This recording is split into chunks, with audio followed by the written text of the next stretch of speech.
आज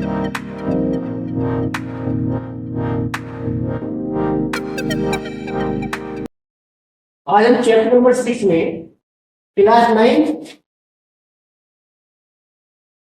9 की बात। चैप्टर नंबर 6 एक्सरसाइज नंबर 6.2 और question number 3 important questions. Student देखिए ध्यान से सवाल को पढ़ते पहले और सवाल को करने की कोशिश करते हो और समझने की कोशिश करिए स्टूडेंट्स।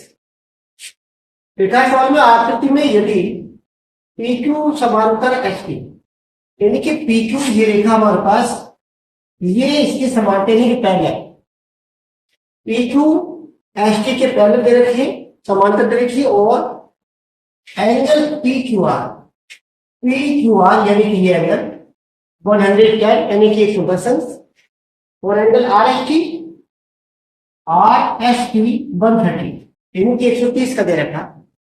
तो एंगल QRS याद करो यानी कि QRS QR और S की बात होता है। अब देखिए सवाल को समझिए स्टूडेंट कैसे करना। यहां पर सवाल को सॉल्यूशन करते हैं इसका, यानी कि दिया है सवाल में गिवन क्या है हमारे पास, दिया है सवाल में कि PQ समांतर दे रखा है ST कोएफिशिएंट्स PQ समांतर ST और एंगल PQR में दे रखा है एंगल PQR बराबर 110 और एंगल RST दे रखा हमारे पास RST बराबर 130 कोएफिशिएंट्स। अब हमें एंगल फाइंड करना है QRS, ये एंगल फाइंड है, ये मैंने लिख दिया पहले, यहाँ पर 60 डिग्री का आएगा। कैसे करना देखिए यहाँ पर हम यहाँ पर एक कंस्ट्रक्शन कर लेते रचना करते हैं। यहाँ पर क्या रचना करते हैं कि यहाँ पर PQ और ST के पैरेलल एक लाइन ड्रॉ कर लें, नाम इसका MN है। ओके, यानी कि लिखिए यहाँ पे PQ व ST के समांतर यानी कि पहला रेखा हमने रेखा MN की, ऐसे हम यहां पे लिख लेंगे। ऑपरेशंस अब देखिए PQ के पहले हो गए यहाँ पर MN और ST के पहले MN, PQ व ST के समांतर यानी PQ और ST के समांतर में रेखा MN खींची। और थोड़ी सी बात यहाँ पर कंस्ट्रक्शन कर लेते हैं कि इस रेखा को आगे तक बढ़ा लेते हैं और इसे भी आगे तक बढ़ा। अब इस पॉइंट पर हमारे पास Q पर दो एंगल बने, एक 10 डिग्री का यह बना और यहाँ पे जो बनेगा वो 70 डिग्री का होगा, क्योंकि दोनों एंगल हमारे पास 180 के होंगे। ये एंगल प्लस ये एंगल दोनों को मिलाएंगे हमारे पास एंगल 180 यानी कि 70 डिग्री का होगा और यहाँ पर ये 130 का तो ये 50 का। ओके स्टूडेंट्स, अब यहाँ पर समझा देते हैं कि यहाँ पर दे रखा है एंगल हमारे पास PQR। अगर हम इसकी बात करते हैं PQR हमारे पास 110 का है, इसे अगर हम लोग यहाँ पर x और y मानते हैं, ये x मान लेते हैं उसे y मान लेते हैं यहाँ पर, तो एंगल XQR की बात अगर यहाँ पर करें, देयरफॉर एंगल XQR की बात अगर हम यहाँ पर करें तो 180 माइनस के 110 यानी कि 70। इस तरह से हमारे पास ये 70 डिग्री का। अगर इसकी बात करें YSR की बात करें हम लोग एंगल YSR तो हमारे पास जाएगा 180 और माइनस के 130 यानी कि 50 डिग्री। और ये हमारा 50 डिग्री। अब क्योंकि ये इसका हमारे पास होता है अल्टरनेट एंगल, अब ये 70 तो ये भी 70 हो जाएगा और ये 50 तो हमारा ये वाला 50 हो जाएगा। ओके आगे देखते हैं, अभी आगे सवाल समझते हैं। यहाँ पर क्या एंगल हमारे पास ये 70 डिग्री का हो गया, तो इसका अल्टरनेट एंगल यानी कि एकांतर को ये 70 ये 70 यहाँ पर और इसका एकांतर ये एंगल हो गया, तो ये भी 150 यानी 50 का हो गया, ये भी 50 का हो गया। अब हमें करना क्या यहाँ पर, यानी कि एंगल हमारे पास XQR there is angle XQR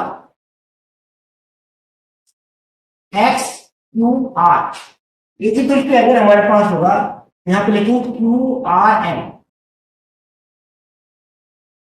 equal to 70। इधर की बात करें angle YSR equal to angle हमारे पास होगा S R N, S R N ये होगा हमारे पास 50 डिग्री। ओके स्टूडेंट्स, अभी लाइन हमारे पास सीधी हो गई, यानी स्ट्रेट लाइन हो गई, तो एंगल एम आर एन एक लाइन होगी, तो यहाँ पर बनेगा 180 का एंगल। अब यहाँ पर 180 एंगल बनेगा, इसे बना लेते हैं एक्स डिग्री। अगर इसे एक्स डिग्री मान लें यहाँ पर, तो देयर सिंस यहाँ पर बात समझे, एंगल एम आर एन की बात करें तो हमारे पास होगा 180, यानी कि लीनियर पेयर एंगल की बात करें, रैखिक कोण की बात करें, यहाँ रैखिक कोण, और रैखिक कोण का जो मान होता है वो 180 डिग्री होता है, यानी कि 180 एंगल। अब यहाँ पर एंगल एम आर क्यू, इसमें बना हमारे पास angle M R Q plus हमारे पास बना दूसरा Q R S, angle Q R S plus angle S R N, angle S R N, ये तीनों मिलाकर 180 हो। ओके स्टूडेंट्स, उसके बाद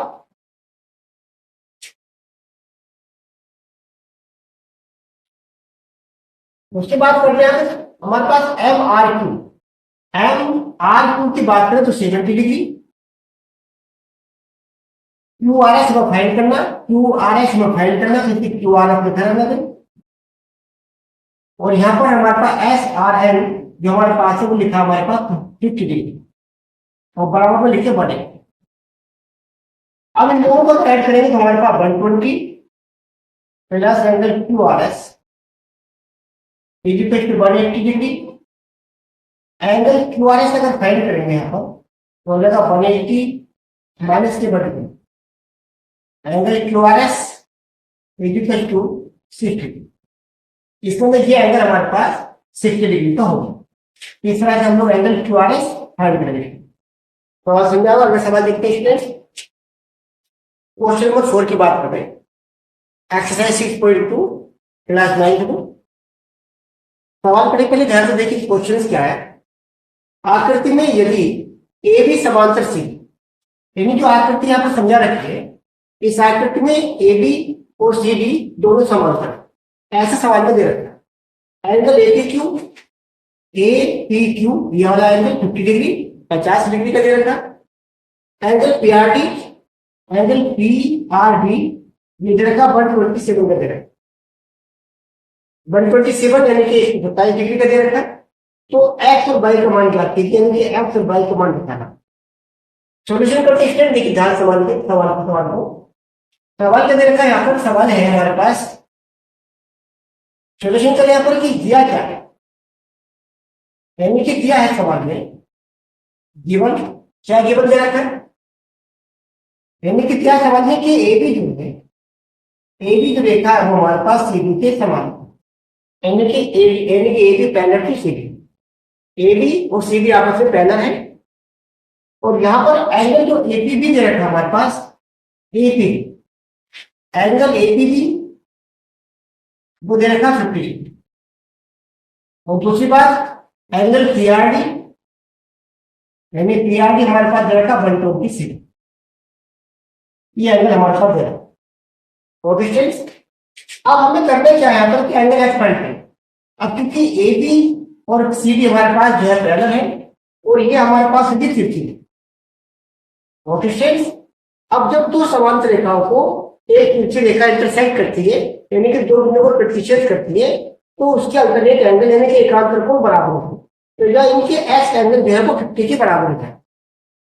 क्योंकि यहाँ पर लिखें कि जो हमारे पास पी क्यू है, पी क्यू एक तिर्यक रेखा, यानी कि ट्रांसवर्सल लाइन से एक तिर्यक रेखा, तिर्यक रेखा है, इसलिए यहां पर कह सकते हैं कि एंगल P यानी कि एपी क्यू है, एंगल एपी क्यू बराबर हमारे पास होगा P Q are, P Q इसलिए बराबर होगा। क्यों बराबर होगा? क्योंकि दोनों एकांतर कोण यानी कि alternate angle. Okay students, alternate angle यानी कि अल्टरनेट एंगल में लिख सकते हैं यहाँ पर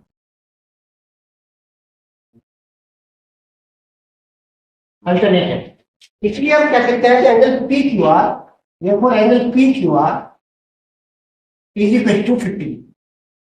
इस तरह से हम लोग एक्स बराबर जो होगा हमारे पास, वो हमारे पास 50 डिग्री का होगा। इस तरह से एक्स फाइंड करेंगे। अब बारी आती है हमारे पास कि बाई कैसे फाइंड करेंगे। अब क्योंकि यहाँ पर ये भी एक फिगर देखा है, यहाँ पर पेड़ का, तो ये जो हमारे पास एंगल होगा, ये एंगल पूरा हमारा इस दोनों एंगल के सम के इक्वल है। अब ये एंगल इस पूरे एंगल की अल्टरनेट है। अब आगे जांच करते हैं कि एंगल बाई कैसे जांच करेंगे। देखिए फ्रेंड आगे कैसे करना है। डेयर चीज यहां समझा दे कि जो पी क्यू हमारे पास पी आर है, पी आर भी एक क्लियर देखना,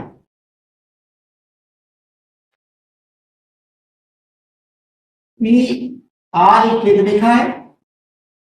इसलिए हम यहां पर कह सकते हैं कि एंगल ए पी आर बराबर हमारे पास होगा पी आर डी,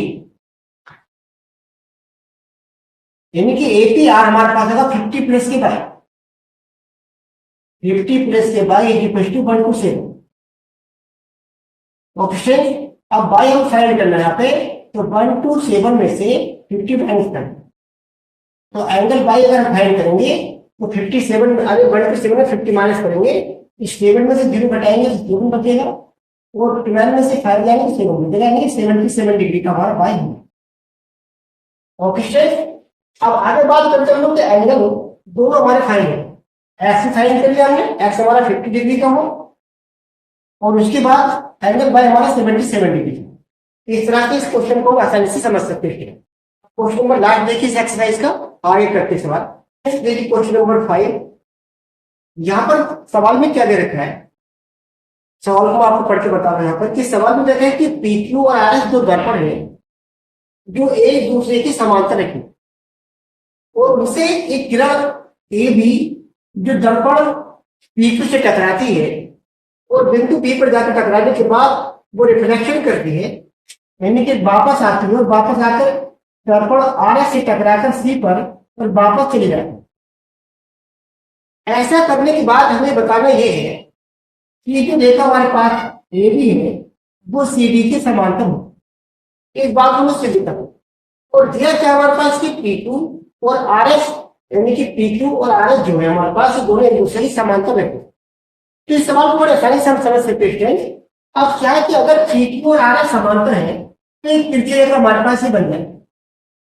तो क्योंकि यहाँ पर सवाल को सोल्व करते हैं, सोल्यूशन देते हैं, यहाँ पर सोल्यूशन हमारे पास देखिए स्टूडेंट्स, क्योंकि यहाँ पर दिया है कि पी क्यू समांतर आर एस, यानी कि जो दर्पण है पी क्यू और आर एस एक दूसरे के समांतर रखोगे, और यहाँ पे किरण जाके ए बी की किरण है वो बिंदु बी पर जाके टकराता है, और टकराने के बाद जब वापस आती है और दर्पण आर एस पर टकरा के बिंदु सी पर टकरा के वापस बी पर चले जाते हैं। और हमें प्रूव करना है कि जो ए बी किरण है वो सी डी किरण के हमारे पास समांतर होती है। अब यहाँ पर क्योंकि पी क्यू आर एस हमारे पास समांतर रेखा है, और यहाँ पर भी ये रिफ्लेक्शन ये हमारे पास आ रही है, यानी जो बीसी है वो एक हमारे पास ट्रांसवर्सल लाइन है, ट्रांसवर्सल लाइन है थ्री ग्रेड। क्योंकि यहाँ पर लिखें ये बात दिया हमारे पास, इसलिए दिया है आपको करना, क्योंकि बीसी एक क्लियर रेखा हुई, एक क्लियर रेखा। ओके, इसका मतलब ये हुआ कि जब दो समांतर रेखाओं को एक तिरछी रेखा इंटरसेक्ट करती दो पॉइंट पर, तो उसके अल्टरनेट एंगल बराबर होते, यानी कि एकांतर कोण बराबर होता। अब यहाँ पर जब एकांतर कोण की बात करें तो हमारे पास ये रेखा और दूसरी हमारे पास ये रेखा, दोनों हमारे ये एंगल और ये पूरा एंगल हम कह सकते हैं, ये पूरा एंगल और ये पूरा एंगल हमारे पास बराबर है। तो हम यहाँ पर कह सकते हैं इसलिए देखो एंगल पी बी सी जो हमारे पास है इज इक्वल टू एंगल हमारे पास होगा B C S, B C. Okay students, यानी कि पूरा एंगल हमारे पास इसके बराबर होगा, क्योंकि ये दोनों एक दूसरे के एकांतर। अब यहाँ पर ये रेखा हमारे पास दे रखी है, इस रेखा की बात करें, इस रेखा की और इस रेखा की बात करें, अब यहाँ पर ये रेखा इस एंगल को करेगी बाइसेक्ट।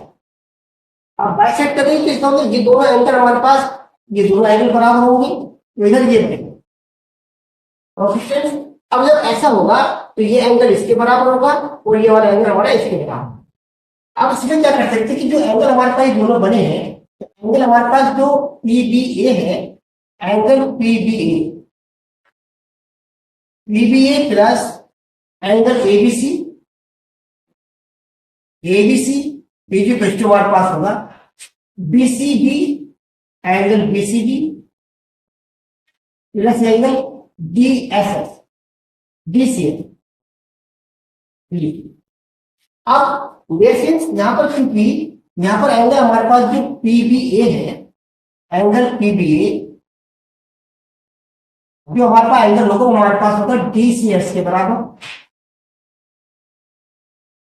अब PBA जो हमारे पास ये एंगल हमारे पास रखा PBA वो DCS के बराबर, तो हम यहाँ पर लिख सकते हैं angle PBA plus angle ABC equal to angle BCD, और यहां पर हम लिख सकते हैं इसकी जगह एंगल PB। अब यहां पर इससे हमको कैंसिल आउट करना है, हमारे पास बचता है यहां पर एंगल ABC, एंगल ABC बचा है यहाँ पे, वो बराबर बचा हुआ है एंगल BCD। अब BCD यहाँ पे बचा, ABC ये एंगल बचा और BCD हमारे पास ये बचा। अब दो समांतर रेखाओं को जब तिरछी रेखा यानी कि इंटरसेक्ट करती है दो कोण पर, तो एकांतर कोण बराबर होगा। अब ये दोनों हमारे पास एकांतर कोण होंगे यानी कि अल्टरनेट एंगल। अब जब दो अल्टरनेट एंगल बराबर होते हैं तो रेखाएं पैरेलल होती है, इसलिए हम कह सकते हैं यहाँ पर कि जो AB है वो पैरेलल होगा हमारे पास CD। इस तरह से हम इसे प्रूव करें, आसान तरीके से हम इस तरह से लिख सकते हैं। अगर आप इसी तरह की सवालों करेंगे तो आसानी से समझ में आ जाएगा। अगर आपको वीडियो पसंद आए तो लाइक और सब्सक्राइब कीजिए। धन्यवाद।